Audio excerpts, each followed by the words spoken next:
Man, it feels good to say, welcome back to the Photography Friends podcast. I am, of course, your host, your photographer, Jared Poirier.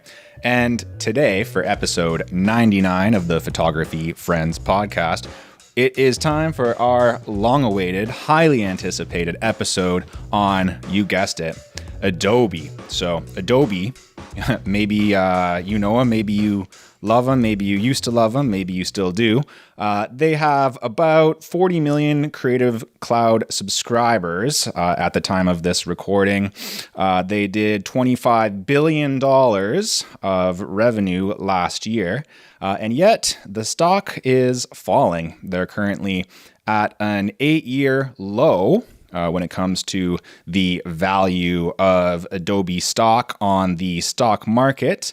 And, you know, the CEO, Shantanu Narayan, just resigned, and CFO Dan Dern has also resigned. So something's up with Adobe. You know, a lot of customers, I guess spoilers, might as well just tell you guys right now, myself included, aren't very happy. And quite a few people are leaving Adobe for competitors. And if you want to see some of that, all you have to do is go on YouTube and search why I left Adobe. So, you know, the big question of this podcast is going to be, what happened to Adobe? How did Adobe fall from grace? But before we get into that, let's talk about some software that I actually like, which is CloudSpot. It's the easiest way for photographers to deliver and sell their photos online. You can create beautiful galleries. You can, you know, make your customers happy, treat your customers right, and make the whole process easy for them. It's very easy to download photos and just a nice experience for your clients. So if you want 50% off of CloudSpot, a software that I actually like and that I use every single day as a professional photographer, you can go get yourself some CloudSpot 50% off by using our link. Okay, so let's talk about Adobe.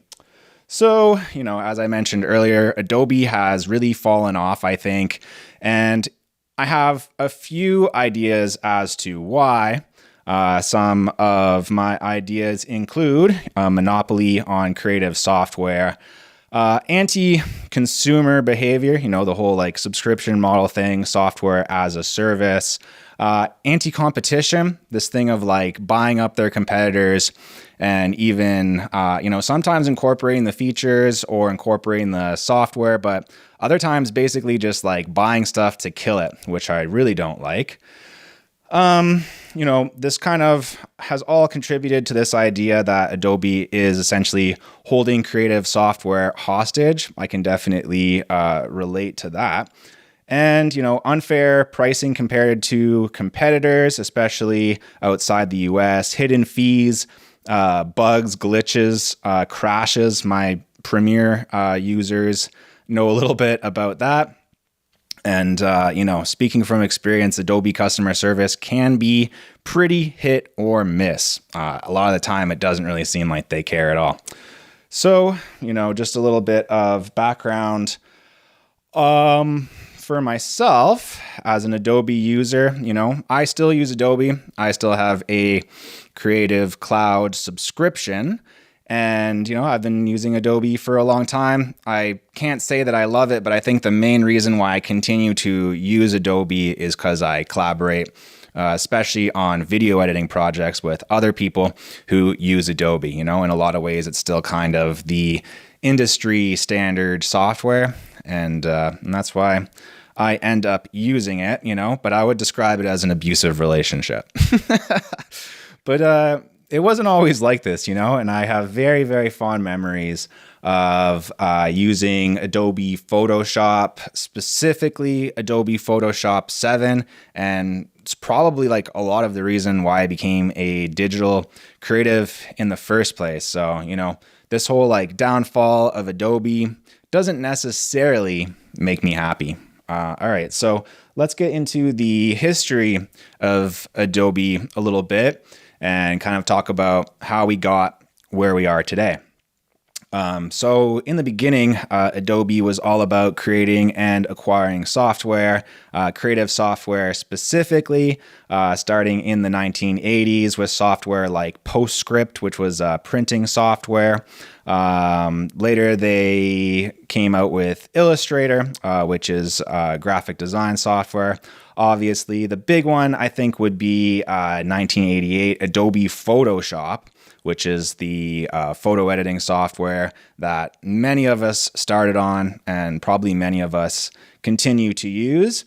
There is, of course, Premiere in 1991. That's video editing software, and Acrobat in 1993. Another, huge acquisition as Adobe became more of a monopoly in the creative software space. They acquired Aldus, which had PageMaker and the TIFF format, which later became InDesign. And I guess this is where After Effects started as well. We also have, in 2003, the Adobe Creative Suite. So this was like a software bundle that people could get. And, this is, I guess, where this whole like kind of creative cloud idea begins to emerge, which is going to cause some trouble down the line. But at this point, Adobe breaks $1 billion in revenue, and they continue buying up the competitors. And as I said, in some cases, they are integrating that software, integrating those features. But in other cases, they're just buying the software to kill it and in order to eliminate a competitor, right? So not great. 2005, the whole like Flash thing for web development, this goes away. I believe that's Apple's fault because Apple didn't really support Flash, but I think it also wasn't really like a super robust way of building the internet, and I probably think it was gonna maybe fail eventually, but we can all debate on that one. So 2013 is where we really start to see some problems, guys, because this is where the Adobe Creative Cloud starts. And initially, this seemed like a pretty awesome idea because Adobe software was pretty expensive. I think at the time you could buy out like the Adobe suite of software for like $2,000. And I think when Creative Cloud started, it was like $50 a month.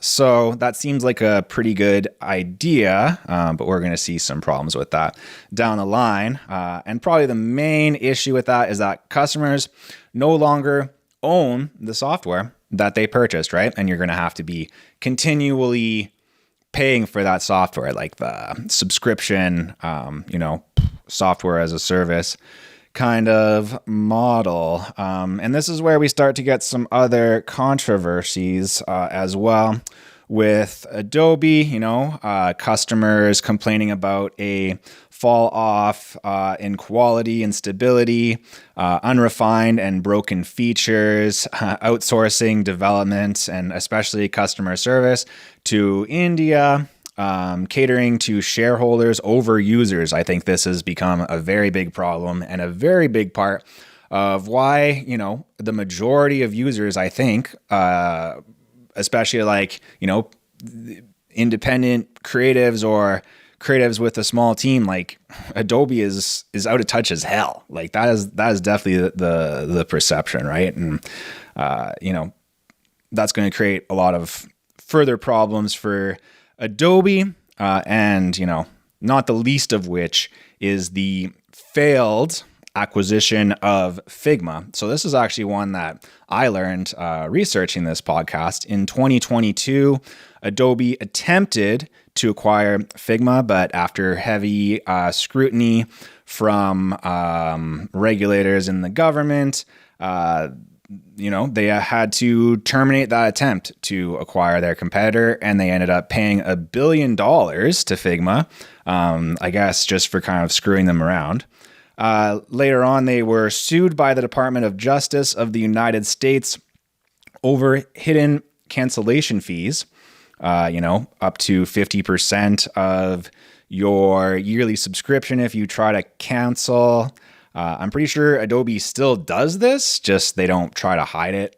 Anyways, they ended up paying $150 million settlement there. But like, I think you guys can see that that's not very substantial considering they made what, $25 billion. Like 150 is pretty much a slap on the wrist, And like I said, I'm almost 100% sure that they still are doing that cancellation fee thing. They're just not trying to hide it. So further issues here, rollout of AI features. I think this is where Adobe is going to get themselves, other than the whole like Creative Cloud subscription model thing. I think this, the AI stuff is where they are really going to start getting themselves in some hot water here. And if you've used Adobe AI features, like some things about them are pretty useful, admittedly. Like there are some features that work, but they're very, very buggy, like very intensive on your hardware. They don't really like work that well. And sometimes it's easier to just like do the damn thing by yourself than get AI to do it. So I would say, yeah, like bloated and buggy AI features for sure. And then there's the whole terms and conditions thing, right? Where, basically Adobe updated their terms and conditions, essentially saying that they can use your work, right, your creative work, to train their AI models, all around saying like, well, this is to provide a better service. But quite a few people obviously understandably upset about that. So yeah, like with all of the research that I've done for this podcast, as well as being an Adobe user, I would say that like to summarize this, like the biggest problem I think is that like short-term profit chasing, right? And this is the problem with like a lot of companies these days. I think it's instead of building up that fan base, building up supporters who will, advocate for your software and will tell others to use your software and even, make tutorials for free, helping people to use your software. Like that's what you should really be going after, is building up that group of supporters, users, people who are using your software, who enjoy it and feel like they're getting their money's worth, rather than kind of, being shady, buying up your competitors just to kill them and, trying to nickel and dime creatives everywhere that you can and putting out like buggy AI features that are pretty dubious. So with all that said, I do have some alternatives for you guys if you do want to leave Adobe. So the first one would be Capture One for photo editing. I know quite a few photographers use this and I've heard that they love it. I don't have any experience with that myself. I actually use Lightroom. I'm already paying for Adobe anyways. A lot of people really love DaVinci Resolve for video editing. Again, I haven't used Resolve myself because I have Premiere and then that's what other people use and that's what I use. But I've heard that Resolve is amazing and I think that you can just buy DaVinci Resolve, right? Like you don't actually have to pay for a subscription if you don't want to. I'm pretty sure you can just outright buy that software. And there's the Affinity Suite as well, which I think is free or maybe like a freemium model, photo, graphic design, layouts, all that type of stuff. If you are going to continue to use Adobe, if, like me, you collaborate with other Adobe users and you are stuck in that ecosystem, I would say negotiate your price, right? Maybe do sign up for that Creative Cloud subscription, but make sure that you're getting the lowest price possible. And I mean, like literally just call customer service, and if you have to, threaten to cancel and tell them that you're aware of all this other software, that you're aware of Affinity, that you're aware of Resolve. If it comes to that, you got to get the lowest price.